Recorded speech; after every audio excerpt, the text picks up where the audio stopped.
Hello friends, आज के इस फंडामेंटल ऑफ कंप्यूटर के दूसरे पार्ट में हम कवर करने वाले हैं टाइप्स ऑफ कंप्यूटर। यानी कि सुपर कंप्यूटर क्या होता है, मेन फ्रेम कंप्यूटर क्या होते हैं, मिनी कंप्यूटर क्या होते हैं, माइक्रो कंप्यूटर क्या होते हैं। ये सभी कंप्यूटर को आज के इस टॉपिक में हम कवर करने वाले हैं। तो सबसे पहले हम देखते हैं टाइप्स ऑफ कंप्यूटर, यानी कि कंप्यूटर जो होते हैं आपके कितने प्रकार के होते हैं। जो आपका कंप्यूटर होता है वह आपके 3 प्रकार के होते हैं। पहला तो होता है आपका अकॉर्डिंग टू पर्पज़, यानी कि आपका उद्देश्य के आधार पर। दूसरा होता है अकॉर्डिंग टू वर्क, यानी कि आपके कार्य के आधार पर। और आपका अकॉर्डिंग टू साइज, आकार के आधार पर। ये आपके 3 प्रकार के कंप्यूटर पाए जाते हैं। तो सबसे पहले हम यहाँ पे देखते हैं अकॉर्डिंग टू पर्पज़, यानी कि उद्देश्य के आधार पर। जो आपका उद्देश्य के आधार पर कंप्यूटर होते हैं वह होते हैं आपके 2 प्रकार के। सबसे पहला आता है आपका general purpose. General purpose computer क्या होते हैं कि जो कंप्यूटर हम रेगुलर तथा साधारण कामों में यूज करते हैं। जो कंप्यूटर आप रेगुलर और साधारण कामों में यूज करते हैं वह आपका जनरल पर्पज़। रेगुलर तथा साधारण कामों में प्रयोग होने वाले कंप्यूटर को हम क्या कहते हैं, जनरल पर्पज़ कंप्यूटर कहते हैं। इसे आपका डॉक्यूमेंट तैयार करना, डेटाबेस बनाना आदि ये सभी आपके जनरल कंप्यूटर कहे जाते हैं। दूसरा होता है आपका special purpose computer. Special purpose computer क्या होते हैं कि जो कंप्यूटर किसी विशेष कार्य के लिए, है ना, किसी विशेष कार्य के लिए प्रयोग होता है वहीं आपका स्पेशल पर्पज़ कंप्यूटर कहा जाता है। अब इस स्पेशल पर्पज़ कंप्यूटर में जैसे आपका होता है अंतरिक्ष विज्ञान या फिर मौसम विज्ञान या फिर मेडिकल आदि स्थानों पर यूज किए जाने वाला कंप्यूटर आपका स्पेशल पर्पज़ कंप्यूटर कहा जाता है। तो हमारा अगला टॉपिक है हमारा अकॉर्डिंग टू वर्क, यानी कि कार्य के आधार पर कंप्यूटर कितने प्रकार के होते हैं। तो जो होता है आपका कार्य के आधार पर कंप्यूटर 3 प्रकार के होते हैं। वह कौन कौन सा है, तो सबसे पहला आता है आपका एनालॉग कंप्यूटर। दूसरा आपका डिजिटल कंप्यूटर और तीसरा आपका हाइब्रिड कंप्यूटर। तो चलिए सबसे पहले हम देखते हैं एनालॉग कंप्यूटर क्या होते हैं, फिर देखेंगे यहाँ पे डिजिटल कंप्यूटर क्या होता है, फिर यहाँ से देखेंगे आपका हाइब्रिड कंप्यूटर क्या होते हैं। सबसे पहला जो आता है हमारा एनालॉग कंप्यूटर।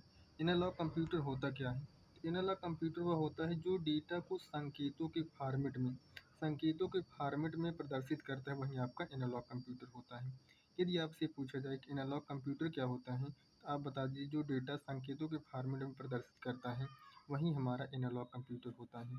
और एनालॉग कंप्यूटर का उपयोग जो होता है भौतिक मात्राओं जैसे ताप, दाब, लंबाई, चौड़ाई आदि को मापकर उनके परिणाम को अंकों में व्यक्त करने का काम करता है ना। उनके परिणाम जो होते हैं अंकों में व्यक्त करने का काम कौन करता है, आपका एनालॉग कंप्यूटर करता है।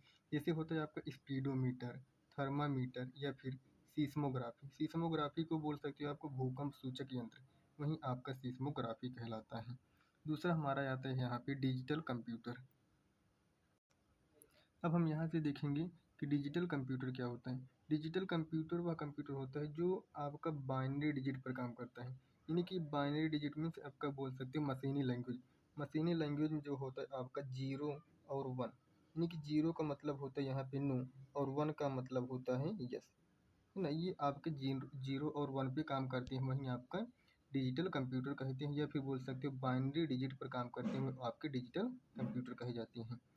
आपका जैसे उपयोग हो गया, उपयोग में आता है व्यापार, होमवर्क, ऑफिस वर्क या फिर मार्केटिंग आदि जगहों पर यूज किए जाने वाला यह आपका कंप्यूटर डिजिटल कंप्यूटर कहलाता है। जैसे होता है आपका डेस्कटॉप, लैपटॉप, स्मार्टफोन आदि, ये सभी आपके डिजिटल कंप्यूटर कहे जाते हैं। अब यहाँ से तीसरा कंप्यूटर हमारा आता है हाइब्रिड कंप्यूटर। अब हम यहाँ पे देखेंगे हाइब्रिड कंप्यूटर होता क्या है। तो हाइब्रिड कंप्यूटर आपका एनालॉग तथा डिजिटल दोनों का कॉम्बिनेशन होता है। जिस कंप्यूटर में एनालॉग और डिजिटल दोनों कॉम्बिनेशन है वही क्या कहलाता है, आपका हाइब्रिड कंप्यूटर कहा जाता है। अब जैसे यहाँ पे आपका इलेक्ट्रॉनिक ब्लड प्रेशर मशीन या फिर पेट्रोल पंप, एटीएम मशीन, ये सभी आदि जगहों पर ये आपके हाइब्रिड कंप्यूटर लगे होते हैं। इसी को बोला जाता है आपका हाइब्रिड कंप्यूटर। अब हम यहाँ से देखेंगे तीसरे कंप्यूटर के बारे में, जो होता है आपका according to size. According to size यानी कि साइज के आधार पर, यानी कि आकार के आधार पर कंप्यूटर कितने प्रकार के होते हैं। तो जो होता है आपके आकार के आधार पर कंप्यूटर 4 प्रकार के होते हैं। पहला आपका सुपर कंप्यूटर, दूसरा होता है मेन फ्रेम कंप्यूटर और तीसरा होता है मिनी कंप्यूटर और चौथा होता है माइक्रो कंप्यूटर। ये 4 प्रकार के आपके कंप्यूटर होते हैं। तो जो सबसे बड़ा कंप्यूटर होता है सुपर कंप्यूटर होता है। इसके बाद उससे छोटा मेन फ्रेम, फिर मिनी और माइक्रो, यानी कि आपके बड़े से छोटे क्रम में ये सभी कंप्यूटर रखे गए हैं। तो सबसे पहले यहाँ पे देखते हैं सुपर कंप्यूटर। सुपर कंप्यूटर होता क्या है? तो आप बता सकते हो सुपर कंप्यूटर जो होता है दुनिया का सबसे बड़ा और शक्तिशाली कंप्यूटर सुपर कंप्यूटर कहा जाता है ना? दुनिया का सबसे बड़ा और शक्तिशाली कंप्यूटर कौन सा कंप्यूटर होता है?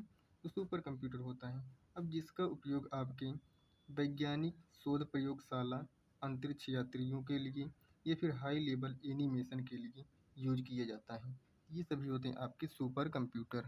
अब यहाँ से हम सुपर कंप्यूटर से संबंधित दूसरा पॉइंट देख लेते हैं। तो जो होता है आपका दुनिया का पहला सुपर कंप्यूटर, यदि आपसे पूछा जाए दुनिया का पहला सुपर कंप्यूटर कौन सा है, तो वह होता है आपका क्रेफस्ट।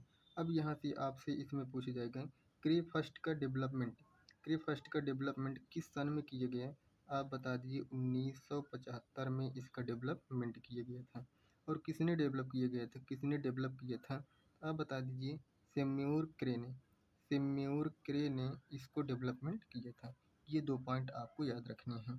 अब आपका अगला पॉइंट आता है भारत का पहला सुपर कंप्यूटर, यानी कि भारत का पहला सुपर कंप्यूटर कौन सा है? तो आप बता सकते हैं परम 8000। परम 8000 आपका भारत का पहला सुपर कंप्यूटर है। और डेवलपमेंट कहाँ पे किया गया? एक संस्था है सी डैक संस्था, यह पुणे में है। सी डैक संस्था पुणे में है जो परम 8000 का डेवलपमेंट किया था। किस सन में किया था? तो यदि आपसे पूछा जाए किस सन में किया गया था, आप बता दीजिए सन 1991 में इसका डेवलपमेंट किया गया था। तो ये कुछ पॉइंट आपको सुपर कंप्यूटर से संबंधित याद रखने हैं। अब यहाँ से दूसरा कंप्यूटर आता है आपका main frame computer. Main frame computer क्या होता है कि ये सुपर कंप्यूटर से छोटा तथा अन्य कंप्यूटर से बड़ा होता है। कौन? Main frame computer. और मेन फ्रेम कंप्यूटर का उपयोग जो किया जाता है वह सर्वर के रूप में यूज किया जाता है।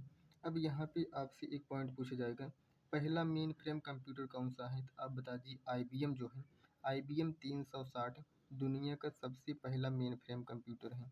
तो इसका IBM का पूरा नाम क्या है? तो IBM का जो पूरा नाम होता है इंटरनेशनल बिजनेस मशीन, ये IBM का पूरा नाम होता है। अब यहाँ से हमारा अगला कंप्यूटर आता है आपका मिनी कंप्यूटर। मिनी कंप्यूटर क्या होता है? मिनी कंप्यूटर को मिड रेंज कंप्यूटर के नाम से जाना जाता है। यह एक प्रकार का मीडियम साइज का होता है जो इसका उपयोग बिग डेटा स्टोर करने के लिए यूज़ किया जाता है। तो मिनी कंप्यूटर का यूज़ क्यों किया जाता है? तो बिग डेटा स्टोर करने के लिए इसका यूज़ किया जाता है, जो आपका टिकट रिजर्वेशन या फिर कंपनी आदि में हर स्थानों पर किया जाता है। तो मिनी कंप्यूटर में सबसे पहला मिनी कंप्यूटर कौन है?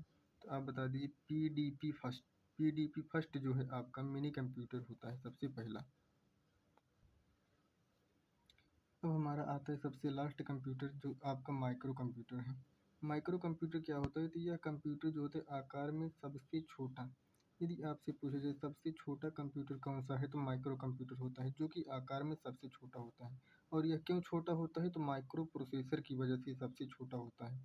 अब यहाँ पे माइक्रो प्रोसेसर क्या होता है? तो जो आपका माइक्रो प्रोसेसर जैसे आपका Intel 4004, core i3, dual core या फिर कोर i4, ये सभी आपके माइक्रो प्रोसेसर कहे जाते हैं। यहाँ पे मिनी कंप्यूटर को छोटा कंप्यूटर क्यों कहा जाता है? तो माइक्रो प्रोसेसर की वजह से छोटा कंप्यूटर इसे कहा जाता है। जैसे आपका डेस्कटॉप हो गया, लैपटॉप हो गया, लैपटॉप हो गया, नोटबुक या फिर टैबलेट फ़ोन, मोबाइल फ़ोन, तो ये सभी आपके माइक्रो कंप्यूटर की श्रेणी में रखे जाते हैं। तो फर्स्ट माइक्रो कंप्यूटर कौन सा है? तो यह आपका मिक्रल पहला माइक्रो कंप्यूटर है। यदि आपको वीडियो अच्छा लगा हो तो वीडियो को like, comment, share and channel को सब्सक्राइब ज़रूर करें।